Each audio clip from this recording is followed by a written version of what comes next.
Assalamualaikum warahmatullahi wabarakatuh. Kenalkan, nama saya Sri Amalia Majid. Saya dari kelas SF212B. Saya akan menjelaskan tentang analgetik narkotika bagian turunan lain-lain, yaitu turunan metadon. Dengan dosen pengampu saya sendiri, Nia Lisnawati. Metadon sendiri adalah opiat narkotik sintetis yang kuat seperti heroin, putau, atau morfin, tetapi tidak menimbulkan efek sedatif yang kuat.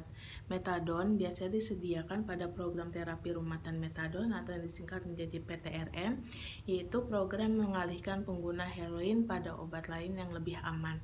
Metadon bukan penyembuh untuk ketergantungan opiat. Selama memakai metadon, penggunanya tetap tergantung pada opiat secara fisik. Meskipun tidak mempunyai cincin piperidin seperti pada turunan morfin atau meperidin, tetapi turunan metadon dapat membentuk cincin bila dalam larutan atau cairan tubuh. Manfaat dari metadon sendiri yaitu sebagai pereda nyeri hebat dan sebagai bagian dalam pengobatan ketergantungan opioid. Terapi metadon untuk pasien narkoba dilakukan di klinik, rumah sakit, atau puskesmas yang menyediakan layanan tersebut. Metadon sirup harus diminum di hadapan dokter atau petugas medis. Patuhi jadwal pengobatan diberikan dokter dan ikut semua petunjuk dokter selama dalam pengobatan dengan metadon. Jangan menghentikan penggunaan metadon secara tiba-tiba karena dapat menimbulkan gejala putus obat, terutama bagi pasien yang telah lama mengkonsumsi metadon.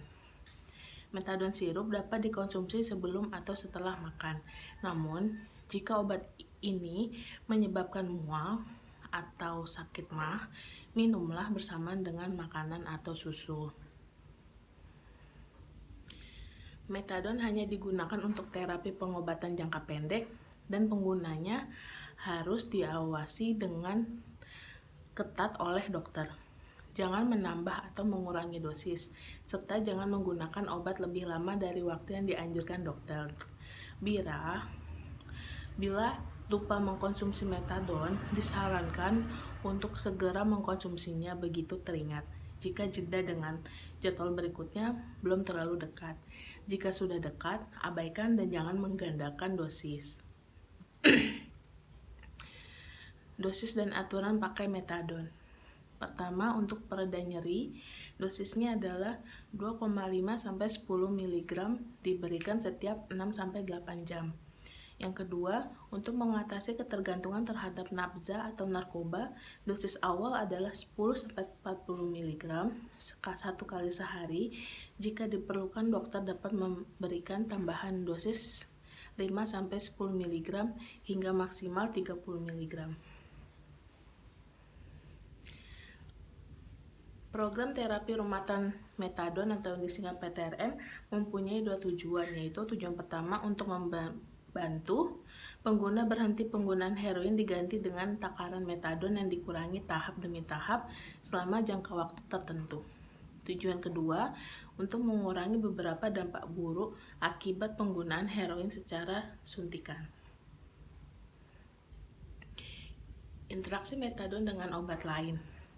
Yang pertama, meningkatkan resiko terjadinya gangguan pernapasan yang berat, hipotensi berat, atau sindrom serotonin jika digunakan bersama dengan obat golongan MAOI seperti isocarboxolid atau selegiline.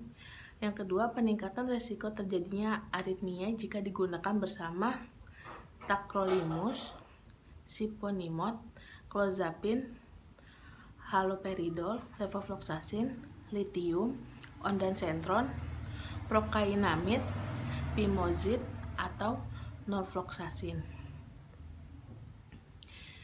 Yang ketiga, peningkatan risiko terjadinya gangguan pernapasan berat, bahkan kematian jika digunakan bersama fenatil, ketamin, atau hidrokodon.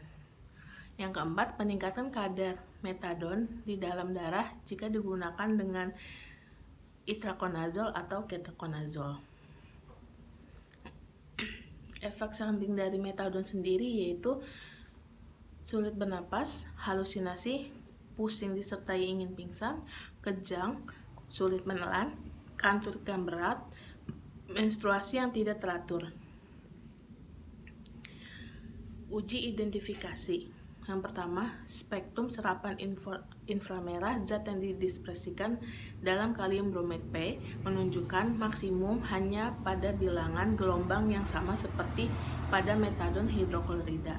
Fitrat menunjukkan reaksi klorida cara A seperti tertera pada uji identifikasi umum. Demikian penjelasan dari saya, kurang lebihnya mohon maaf dan terima kasih.